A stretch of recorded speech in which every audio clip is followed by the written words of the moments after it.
సరే ఈయన్ని గుర్తుపట్టొద్దు, సడన్ గా చూసి క్రాఫ్ గీఫ్ ముఖం చూసి వీడు అజయ్ బాబు అంటే జనాలు గుర్తుపట్టి జైల్లో ఉన్న ఖైదీలు కూడా వీడిని తిట్టేలాగా కొట్టేలాగా ఉన్నారని పోలీసు వాళ్ళే వాడికి గుండు చేయించారు. ఓకే, అలా లాయరే బయటకు వచ్చి చెప్పాడు అన్నమాట. ఇప్పుడు మనం హిందువులంగా ఉన్నప్పుడు క్రిస్టియానిటీని గౌరవిస్తామా లేకపోతే దాన్ని ఎట్లా చూస్తాం మనం?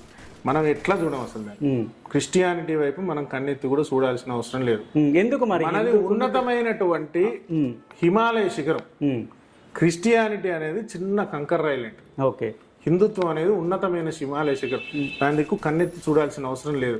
కానీ కంకర్ రాయి స్థాయిలో ఉన్నటువంటి చిన్నది హిందూ మతాన్ని దూషించడానికి, హిందూ దేవీ దేవతల్ని దూషించడానికి, హిందువులను మత మార్పిడి చేయడానికి ప్రయత్నం చేసినప్పుడు మాత్రం ఏంటి అనేటటువంటి కన్నెర్ర చేసి ప్రతి హిందువు చూస్తాడన్నా. ఇప్పుడు కొంతమంది స్వలాభం కోసం అంటే హిందూ క్రిస్టియన్ ఇలాంటి మత